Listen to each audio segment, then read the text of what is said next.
Hello friends, मी तनुजा तुम्हा सर्वांचे मनापासून स्वागत करते। तर आज मी तुमच्यासोबत एक कटलेटची रेसिपी शेअर करणार आहे। हे कटलेट मी कच्च्या पपईपासून बनवलेले आहे। तर या कटलेटमध्ये मी बटाट्याचा अजिबात वापर केलेला नाही आणि अगदी मोजक्या साहित्यात हे कटलेट बनवून तयार होतात। चला तर मग रेसिपीला सुरुवात करूया। इथे मी कटलेट बनवण्यासाठी एक छोटी कच्ची पपई घेतलेली आहे।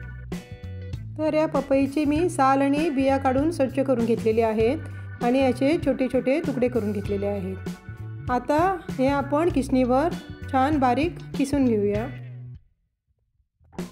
असा हा पपईचा किस मी किसणीवर किसून घेतलेला आहे। हा बघा। आता आपण कटलेटसाठी लागणारे साहित्य पाहूया। इथे मी 1 कप किसलेला पपईचा किस घेतलेला आहे।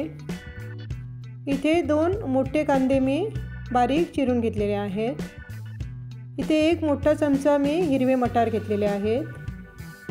1 गाजर किसून घेतलेला आहे।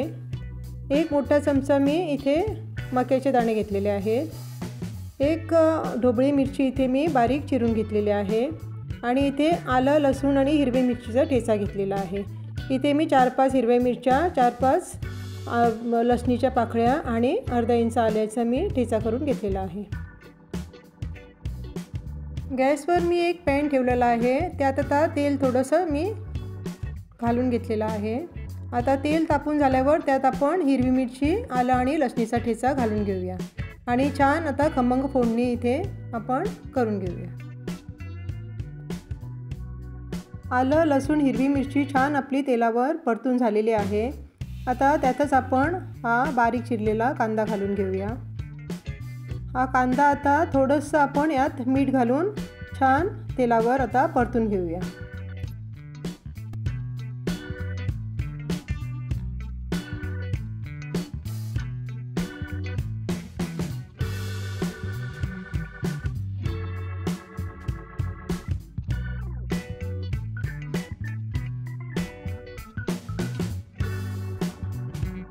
इथे मी एक चॉपर घेतलेला आहे। त्यात आता हिरवे मटर आणि मक्याचे दाणे घालून जाडसर याची भरड बनवून घेऊया।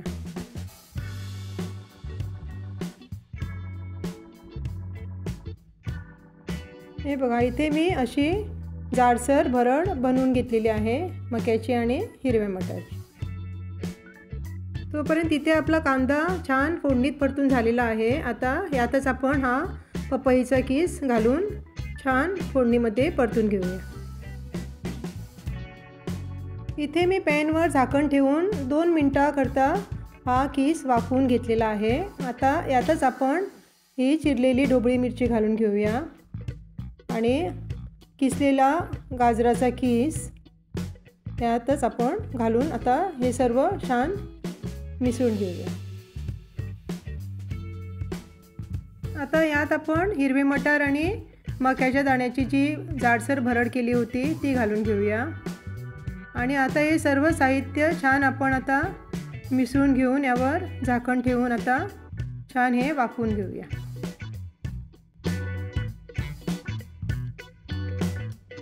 आपल्या सर्व भाज्या व्यवस्थित वाफेवर शिजलेल्या आहेत। आता त्यात आपण थोडे मसाले घालून घेऊया।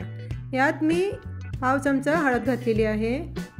छोटा अर्धा चमचा गरम मसाला घातलेला आहे।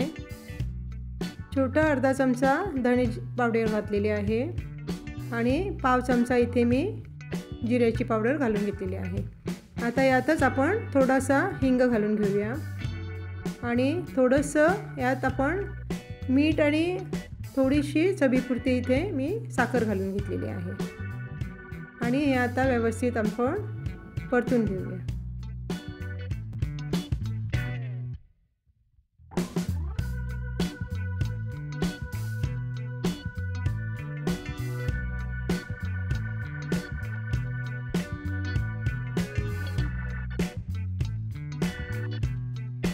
इथे आपलं सर्व मिश्रण झालेलं आहे। आता गॅस बंद करून यात आपण बारीक चिरलेली थोडीशी हिरवी कोथिंबीर घालून घेऊया।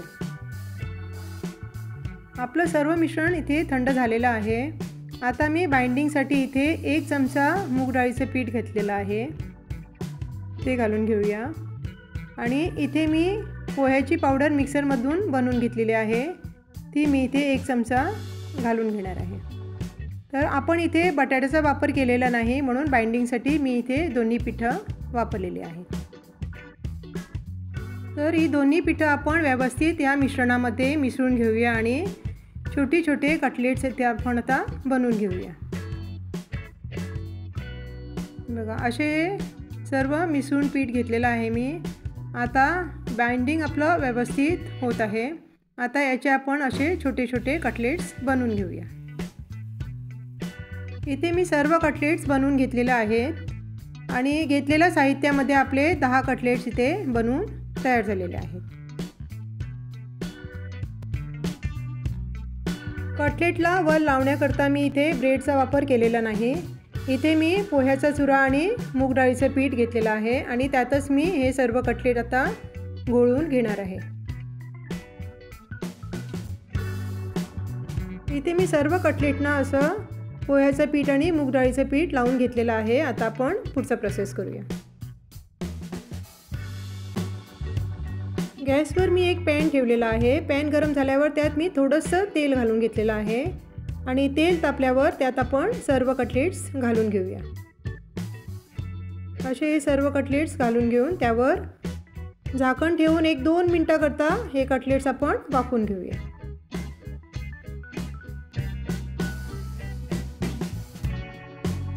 दोन मिनिटांनी आपण झाकण काढून हे कटलेट्स आता परतून घेऊया. बघा छान कलर आलेला आहे आपल्या कटलेट्सना. एक बाजूने आपले कटलेट्स छान भाजत आलेले आहेत. आता दुसऱ्या बाजूने पण आपण हे कटलेट्स भाजून घेऊया. असेच यात मी परत तेल घातलेलं नाही. सुरुवातीला जे तेल घातलं होतं त्यावरच आपण हे कटलेट्स आता सर्व भाजून घेतलेले आहेत. इथे बघा दोन्ही बाजूने आपले कटलेट्स छान सोनेरी रंगावर भाजून झालेले आहेत. इथे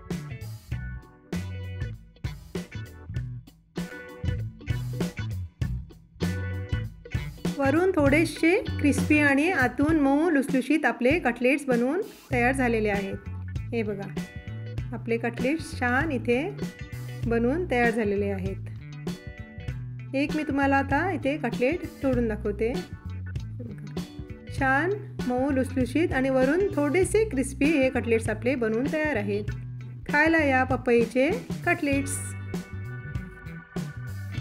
तर हे कटलेट्स खायला छान लागतात आणि पौष्टिक पण आहेत. तुम्ही आदल्या दिवशी हे कटलेट्स बनवून फ्रीजरमध्ये ठेवू शकता आणि सकाळी ब्रेकफास्टला हे कटलेट्स तुम्ही बनवू शकता किंवा मुलांच्या टिफिनमध्ये सुद्धा हे कटलेट्स तुम्ही देऊ शकता. तर आजची रेसिपी तुम्हाला कशी वाटली हे कमेंट करून नक्कीच कळवा आणि लाईक शेअर सबस्क्राईब करायला विसरू नका. चला तर मग भेटूया आपल्या पुढच्या व्हिडिओमध्ये. तोपर्यंत मस्त खा, स्वस्थ राहा. धन्यवाद.